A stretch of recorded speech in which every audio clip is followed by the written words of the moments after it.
Hi everyone, thanks to those of you who are already logged in. I am joined with Jake and Luke from Dept Agency today. We're just going to wait a little bit longer just for everybody to sign in, just to sort of make you aware of the setup.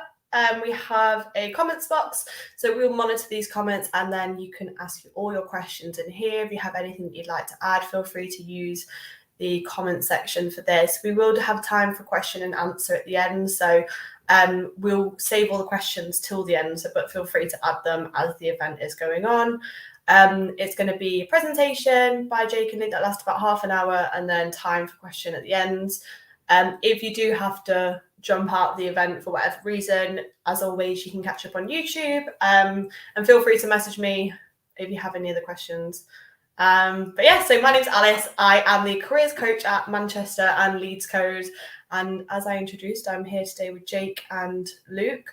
And they are both working at Dept Agency, who we are now partnered with. So we're going to be doing ongoing recruitment with these guys. So it's your perfect opportunity to ask any questions and find out about their business and what it's like to be a member of their team. So I shall hand it over to you, Jake and Luke.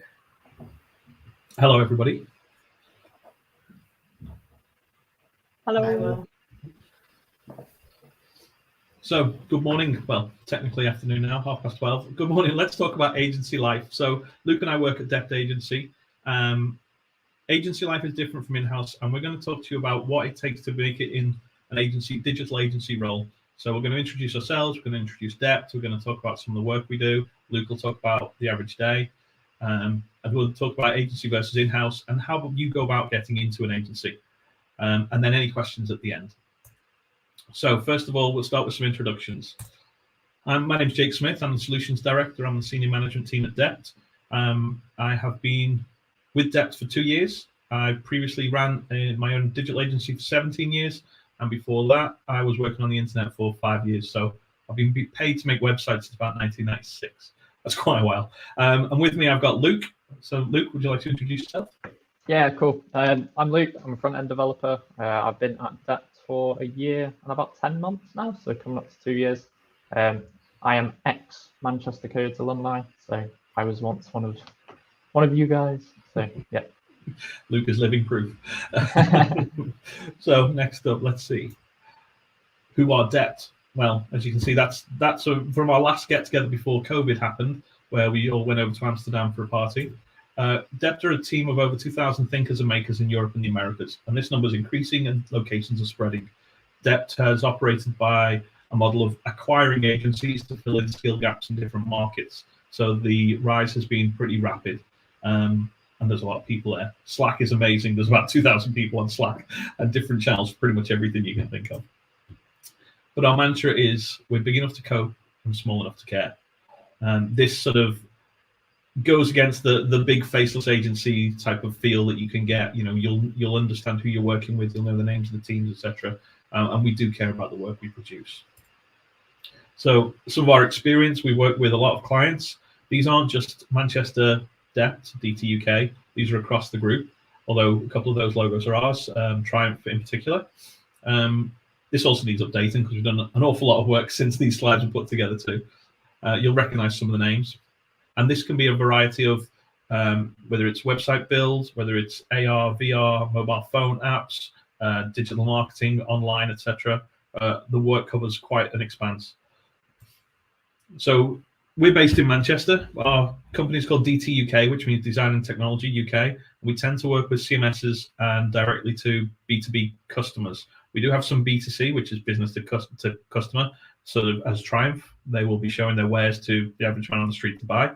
But we have this amazing, huge space just by Oxford Road train station.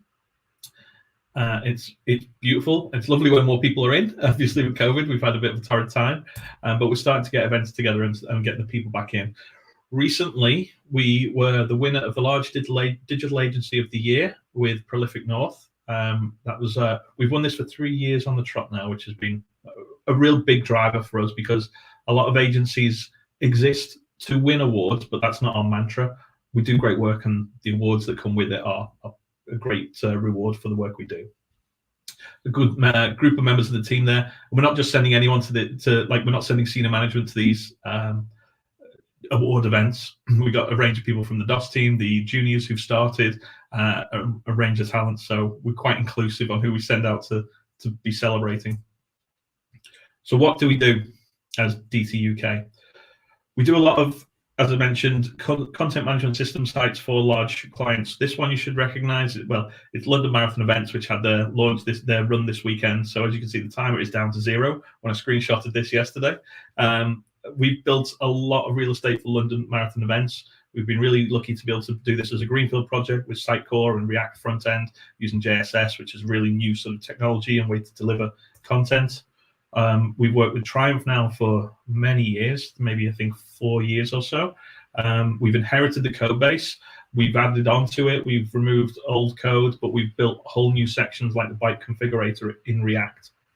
That's been really good fun to work on because the photography and assets for this client are tremendous. More recently, we've worked on something like Co-op Live. I don't know whether you know about Co-op Live. There's a large stadium arena that's being built in Manchester, and I think they've just put shovel to soil not too long ago. So it's going to be a 3-year partnership with them, and it's going to be a gig and events space. So nice, clean cut and design. We captured the feel of the logo. So a lot of the work we do here is about the design. How do we make something different that fits the client, that fits their ethos? And beans, everyone likes beans, don't they? Bush's Beans are an American client, and they are massive, much to mine and Luke's surprise when we were learning about them and reading about the client. They own something like 80% of the beans market in the US, or something ridiculous. And one of our umbrella companies over in the States, a design agency, handles all the design work for this, and Luke and the team built it. Again, really impressive build using Sitecore as the back end for the CMS, so the client can go in and add all the pages. They've got Spanish translations, and we built front end in React. Is that right, Luke? Nod. Yeah, that's the one. Good. A lot of our work relies on absolutely beautiful design work as well, and then to be realized into a website and code. So with the British Gymnastics, amazing assets of the athletes backed up with using the colors and from the brands and etc. We're trying to just think differently about how these things are portrayed on screen and make it as big and as impactful as possible. Here I've got a video, so I'm going to stop talking for a moment whilst I'll let you all watch this.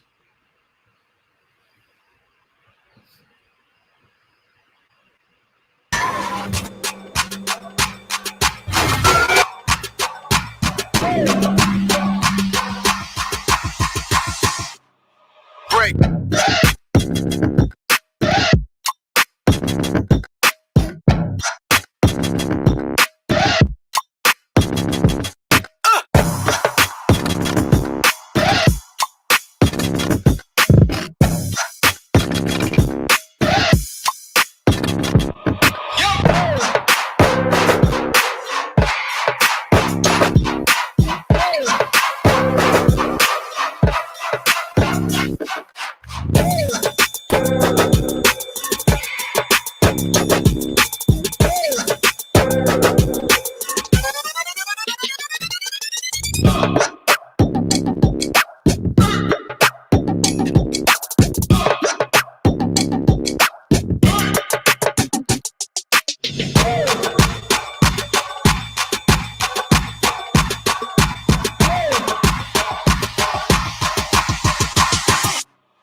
Break.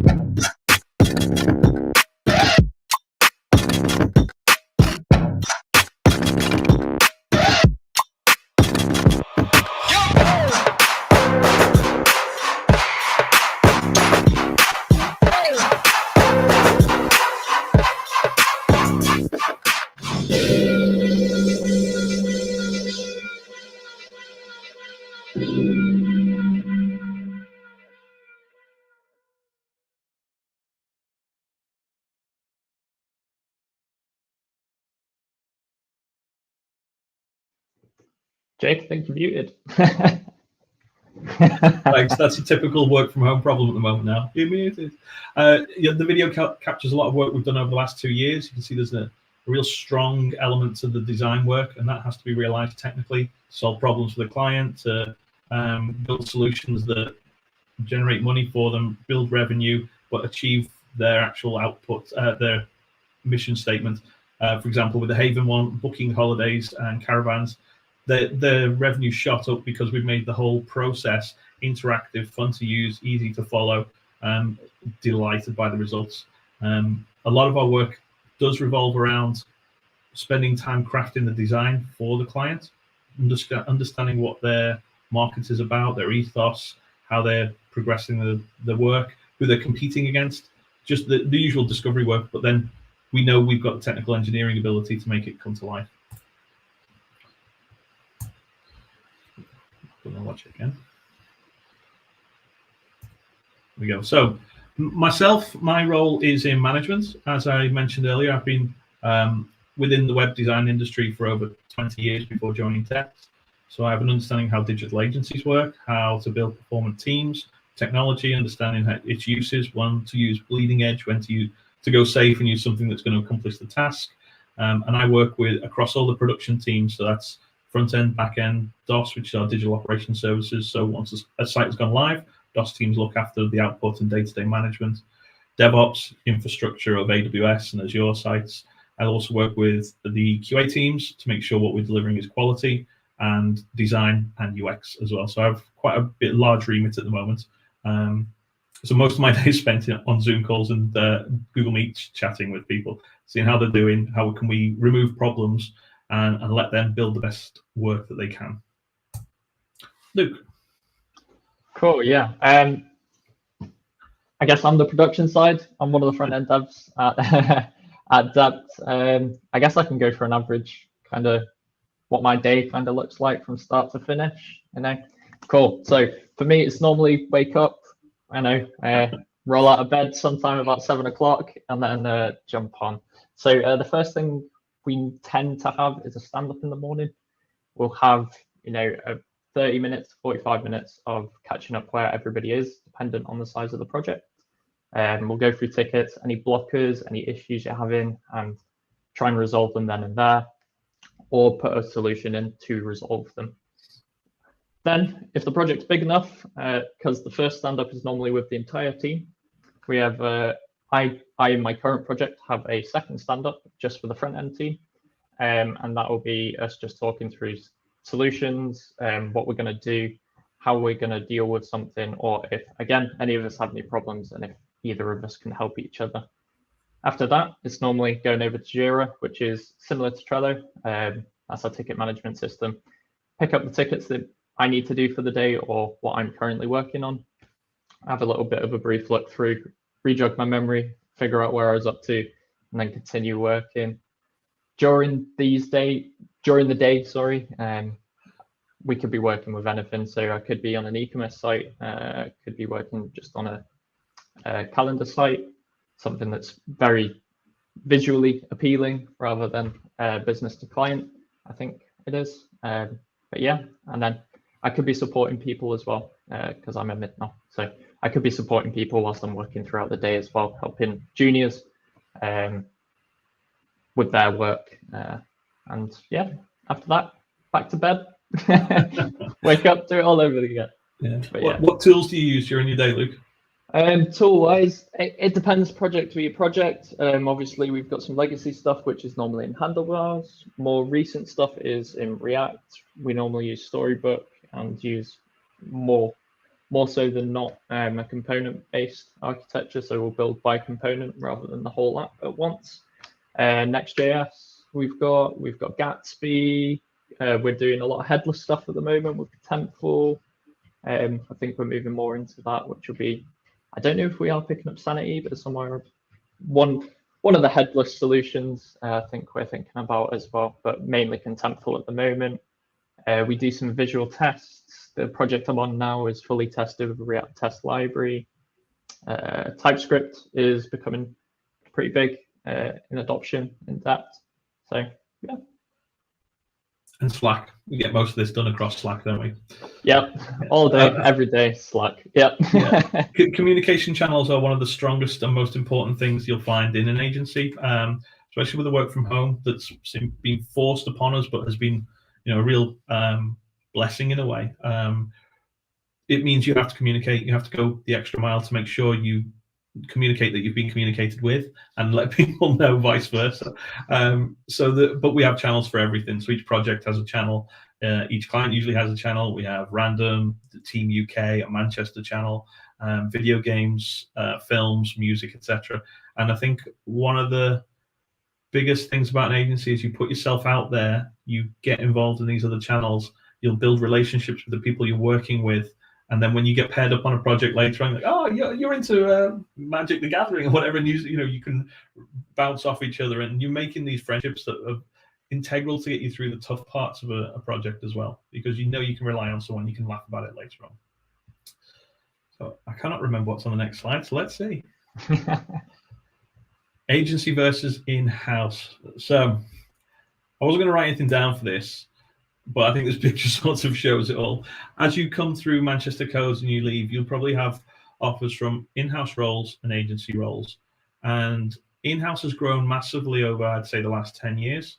It's become a real prospect where digital companies own their infrastructure, and they want to own the teams that are working on their infrastructure. Before 10 years ago, if you had a digital application or a platform, it would get farmed out to an agency. And an agency may not have been the best place to have it built because there wasn't a stronger understanding of software architecture. In some cases, they may be more marketing-led, more brochureware type of websites. But agencies have obviously continued to evolve and skill up. So I think the word digital agency is probably a better word to use here.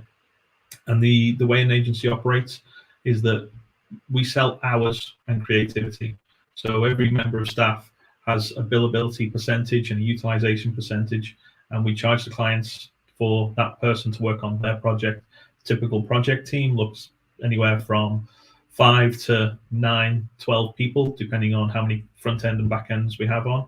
Where was I going with that one? Yeah, typical size was 11 to 12 people, and the projects can run from anywhere between 3 to 9 months, occasionally a bit further. But the revenue is generated for an agency by people hands on the tools doing the work.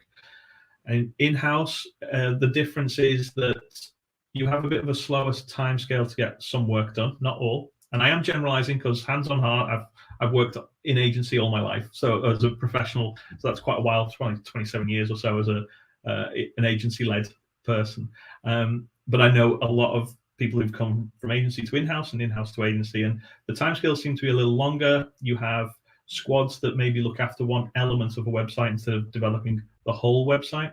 For instance, if a certain car sales site in Manchester, they'll have squads to look after the homepage, and that is their remit. They make sure the homepage is performant, it's pulling in the correct headers, footers, and everything else. The forms work. They're showing the latest offers, they're showing the latest vehicles that are available. But their remit is just look after the homepage. Whereas Luke is working on a site at the moment where from beginning to end, he's involved in every section and every part of the site. The architect is making the decisions about how the site is going to be built, what technologies are used, and the team are skilling up as they go. Within 9 months, they'll be onto a different project, but they'll take all their learnings and all the errors of the ways, the wins, the successful achievements, and put that into the next project. So in a way, you're always learning something new because you're onto a new project, and it's quite exciting, isn't it, Luke? What technology am I going to get to play with now? Yeah, definitely. I think it is a strong point of agency life, actually. I've done both. So I've done a little bit of, I did a year of in-house, and now I've done close to 2 years of agency. In the year of in-house, you definitely do get that stagnant, you don't really get the time to go back and refactor. Whereas in an agency, you will get that time, but it's more moving from project to project. You get some really good experiences, and you're able to build on, I don't know how would I say it? I guess your knowledge base, and then if you would build a project differently, you could do that next time, and it's not that long until you're onto that next project, which is really good. I think with in-house, a lot of the direction and the tech usage is already spec'd ahead of time, and you're there to build and look after components. Agencies are a lot more reactive, hiring people with skills that can come on board and supplement and add to our talents and push us in maybe directions we weren't thinking of going. And the agency works with lots of different types of clients as well. So we've got Haven, who did Caravans, British Gymnastics, Triumph. They're all different companies that need different outputs and requirements. Where in-house, you tend to be working on the clients that you are working for in-house on their solutions. I think that's about all I can say on agency versus in-house, but catch me in a pub later and I'll tell you more. How do I get into an agency? Hopefully that's what some of you are thinking. That's why you're listening to Luke and I talk. We'd like to sort of go over some of the things we've seen work for applicants, things that have been fallen short. Luke knows this process because he's done it. So he's going to speak with some experience about how do I get into an agency. So from my point of view as management and someone who's led teams, etc., we're going to watch a video first, and then I'll tell you what I think. Could have done with a preview of this coming up. So 1 second, let's play this video.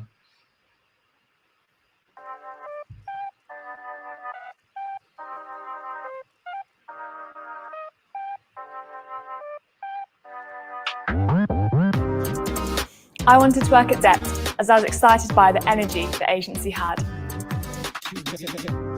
I was inspired by the work I could see Dept was producing, its global expansion and its fantastic agency culture. I love how varied Dept's client base is. I've got to work with some international brands like Nikon and Triumph, as well as local heroes like Ascot Racecourse and London Marathon. I know that I'm supported by incredible developers, architects and designers who all come together as a solid team to deliver the very best work that we can. When a project goes live, it is the best feeling ever. It's great to see the campaigns, apps and websites come to life here at Dept. But what's even more amazing is to see how much our Deptsters care about their work and the impact it has on the world around us. The development team at Dept love flexing their technical muscles. The more complex, the better. Innovating and experimenting with the best digital technology is a massive perk of working somewhere like Dept. It's challenging, but really exciting. There's a real sense of satisfaction seeing your insights create better experiences, solve business challenges, and help our clients succeed. Dept believes that everyone deserves the opportunity to realise their full potential while working in a safe and unbiased environment. From day one, they were clear about where my career here could take me. It's fantastic that Dept has a clear and transparent structure in place with regular feedback, encouragement, and training to help me get there. My favorite thing about working at Dept is the people and the constant support and the kindness of them. The culture is honestly fantastic here and I love it every day. As long as you love digital and as long as you love Dept, you will always be welcome.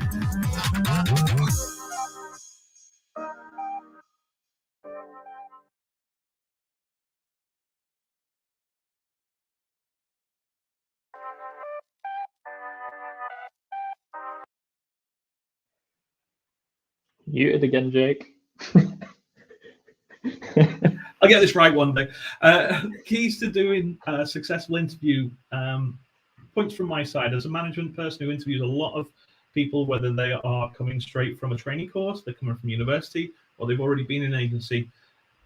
These are sort of the key points for me. Get good at your craft. Be able to talk with ease and show projects you've been working on. Have a hobby. Build a site about your hobby. I learned how to do WordPress however long ago because I collect Japanese Mega Drive games, and I wanted to do a website that catalogued all the covers and all the details about Japanese Mega Drive games. So using that as my focus, I built my first WordPress site. And, you know, having a goal and having an interest in something so that you're sort of the knowledgeable domain master helps you get to that end goal. Secondly, put yourself out there. Go to Dribble meetups or React events, etc. Don't be afraid of talking to the person who's been speaking and say, oh, really, you know, that was really impressive. That's inspired me to go and have a go at this. And you'll find that a lot of leaders within the digital arena have been where you are. They've trained at some point, they've worked their way up, and they've gone through university. They understand your position, and they will help you. We're not all monsters. We won't bite. It's come and talk to us, and we will help, give you advice, have a look at your work, do portfolio crits. Even if you get an interview, consider that good practice. Yeah, every chance you get, take it. Understand the agency. There is nothing worse than going for an interview and not actually knowing which agency you're talking to. Knowing that some of our clients, the tools we use, have a look on LinkedIn. It's easy to find who's the head of Frontend, who's the head of design, etc. Go and find out about this agency. Be curious. Ask questions. What's your working day like? What are you going to do? How's so-and-so involved in this project? That will give you a much more confident line for conversation when you're talking to someone. Know their work, know their clients, talk about, get excited about, okay, that was done in Sitecore with .NET, fantastic. How did you handle the JSS, the React front end? There's not many of those. Get excited about it, because excitement is infectious. If it's React and you've done some React work, but you've not hooked it up to a headless CMS yet, ask questions. How does that work? What's the usual standard process? How long did it take you to learn how to do it? Luke would be happy to talk to you about these type of things. Be confident, even if you don't feel it. Now, I know this is the hardest thing to do, and I'm not saying that it's that easy. You click your fingers and you're confident. Take a deep breath. Have some questions laid out. If you've done your homework and understood the agency and you know the work, you should have things to be able to talk about. And I think doing your research, being good at your craft, makes you confident and calm and collected when you have to talk at an interview. As you can see from me stuttering, it doesn't get any easier over the years, but you've got to put yourself out there and do it. Many years ago, I had an article in a magazine about training and teaching, and I said, don't worry about those who go through university for 3 years or so. Take a look at the people who are actively involved in making websites and putting work out there. They're inquisitive. They're looking how to solve problems. They're the ones who will be breaking down the doors to get into digital agencies. They won't have trouble doing that. So if you don't have a raft full of qualifications behind you, I don't care. I want to see your excitement about the work you're doing, and show me GitHub, show me some live examples, and that's going to go much, much further. Luke, how would you agree with that? Pretty much everything. I think I did everything. I think the confidence factor for me was wearing a pink hoodie to my interview. That you'll never let me live down. Nope. There you go. Yeah, along them lines. Yep. Yeah, that's fine with me. Mm-hmm. Yeah, I think that's what I did. If you've got connections, for example, Manchester Codes have got connections with agencies around Manchester and Leeds, etc. Take advantage of those connections. Don't be afraid of being a little bit cheeky, because it'll put you at the head of the crowd. Yeah, obviously don't be rude, but if you have the work to back it up and you can show that you're excited about what you're doing, people will listen to you. And at the moment, you're all in a good position because there is a digital skills shortage. So you should be able to get people listening to you and excited about what you're doing. Let's see what's next. So, do we have any questions, Alice?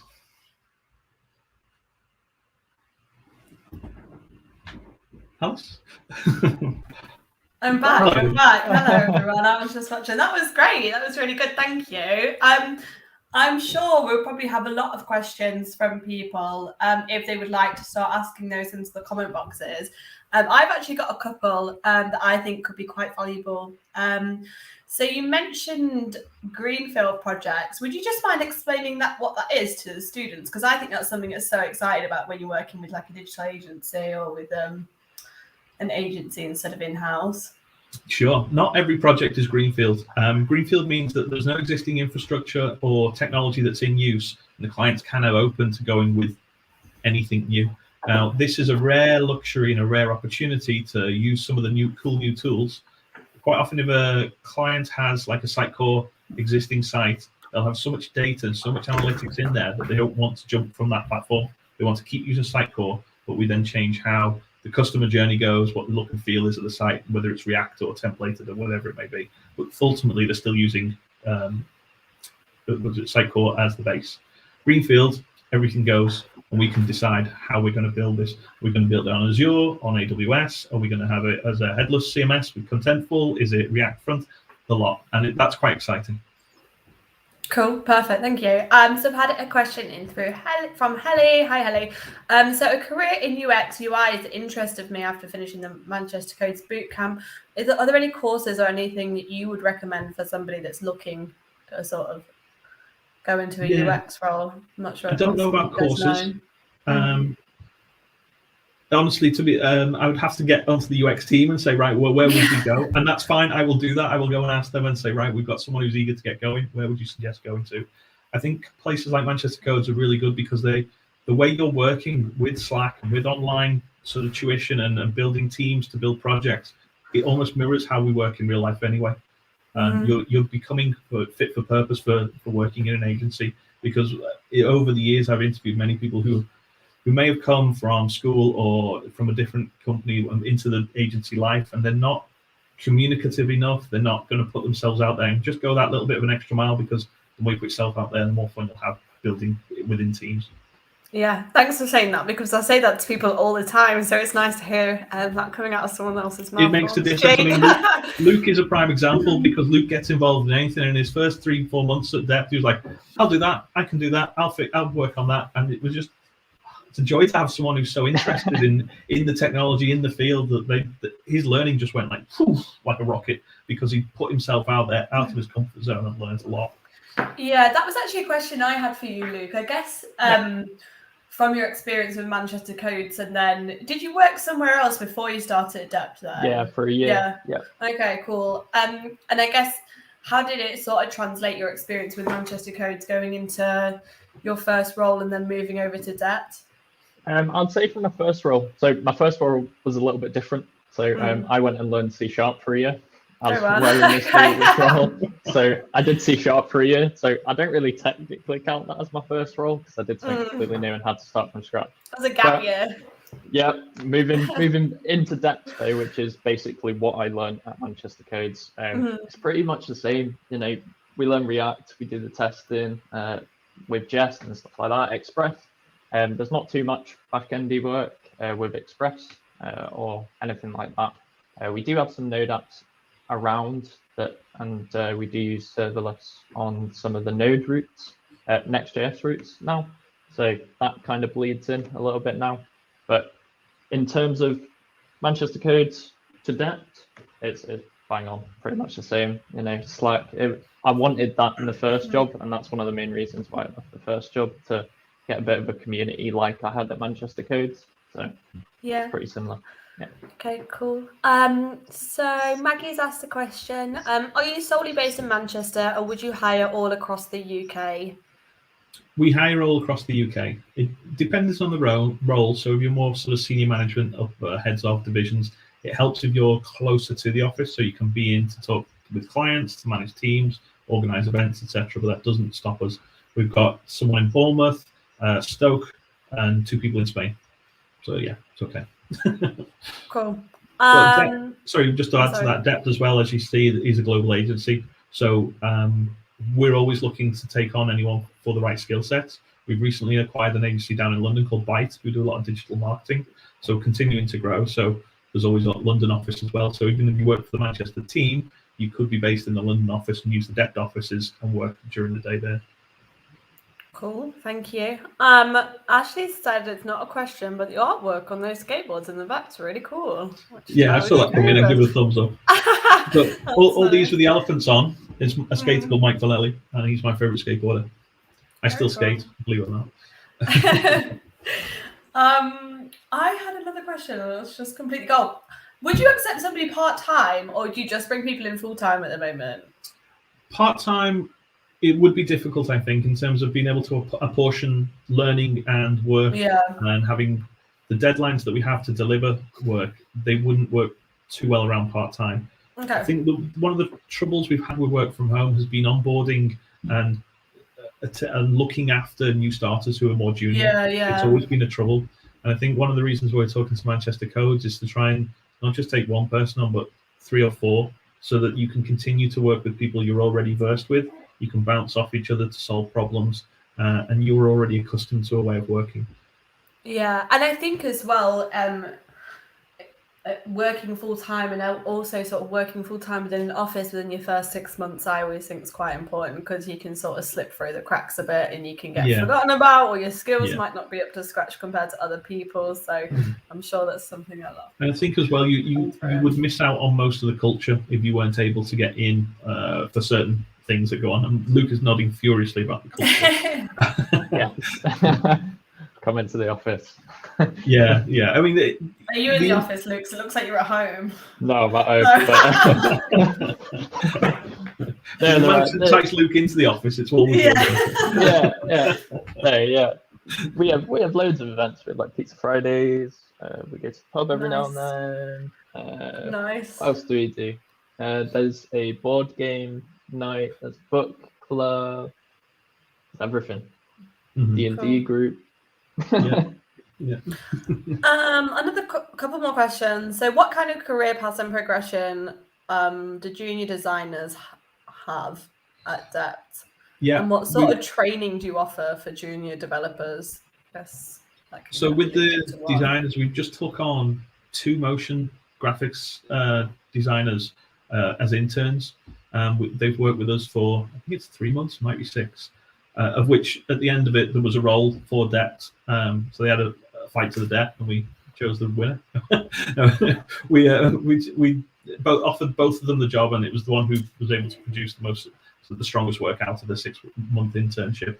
But it's important that they, as a junior, that you would work with the other designers, shadowing them, doing the research tasks, etc., building up your knowledge about how to approach design for design systems, how to build for a CMS, working with the front enders to know what's possible and what isn't. So you shadow very closely with one of the senior developers designers to enhance your skills.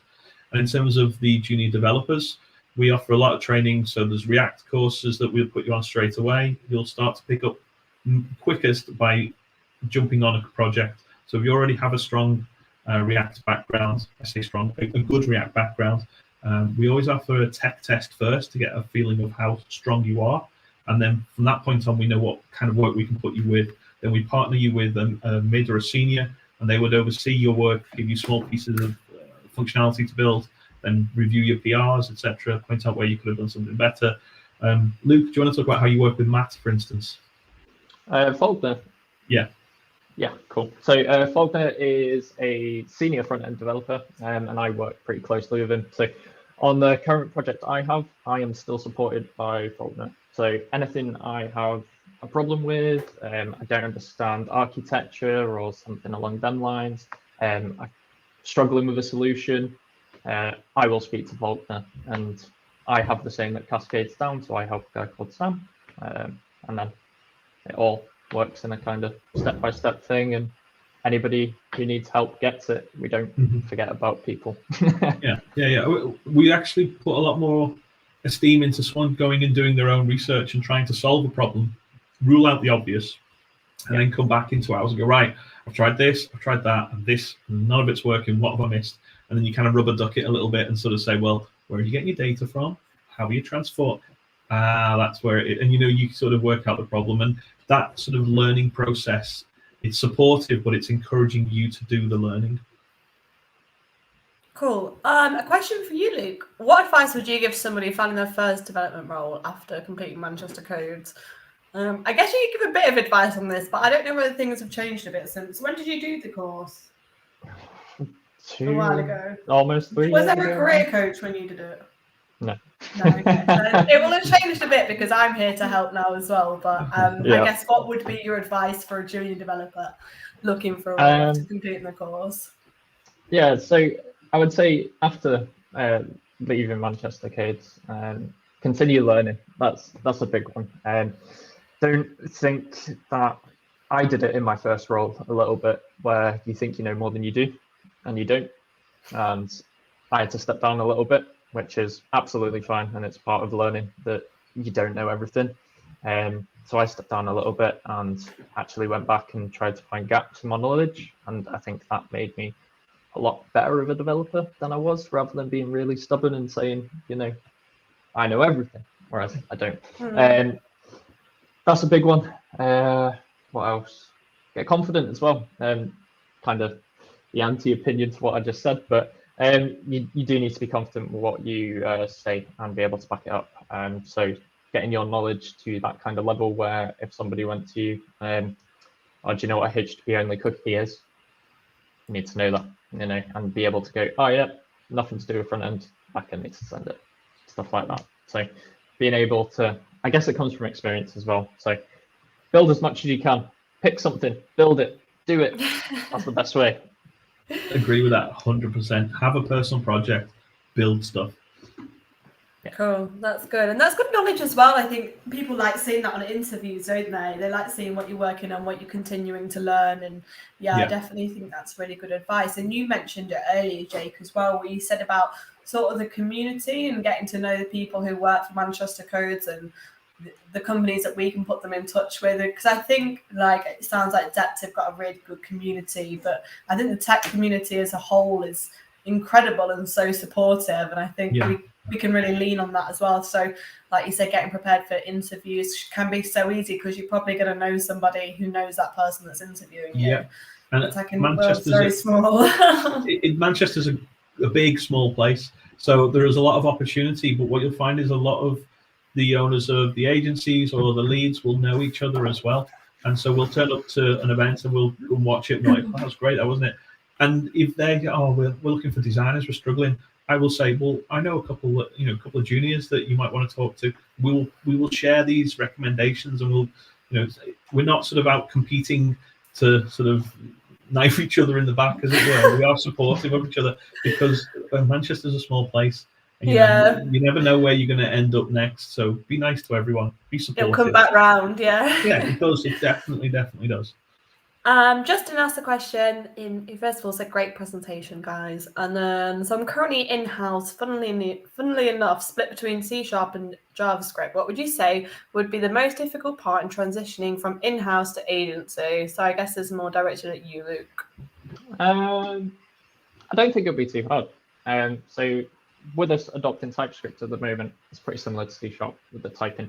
That's how I learned TypeScript pretty fast, because I know the C# side of things as well. I think the biggest change you'll find is the time you've got to work on stuff and project times.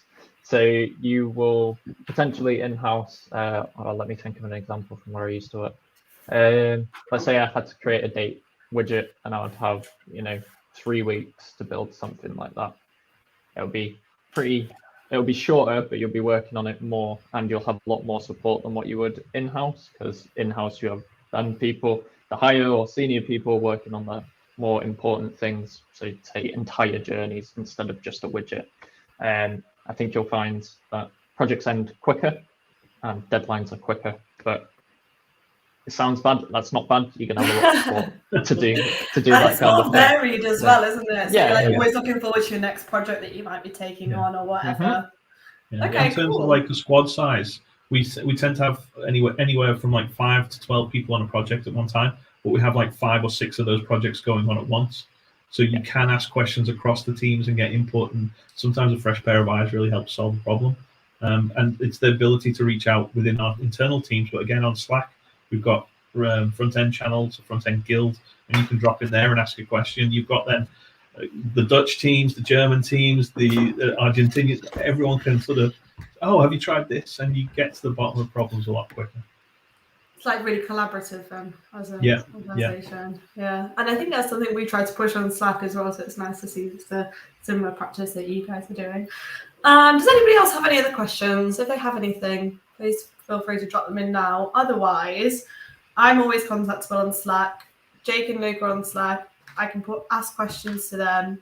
I guess, what are your current plans for hiring? Do you know? Yeah, we are growing in the next couple of years. We have Dept worldwide has a remit to grow from something like 2,000 to 5,000 people. So that means expansion in every territory, every company. Yeah. So there's lots of jobs. There's lots of jobs going. Yeah, there is opportunity. Yeah. And if you are a standout person, it doesn't matter whether there's a job advertised or not, and that's not just at us, that's at other places. If you're good, people will make a role for you.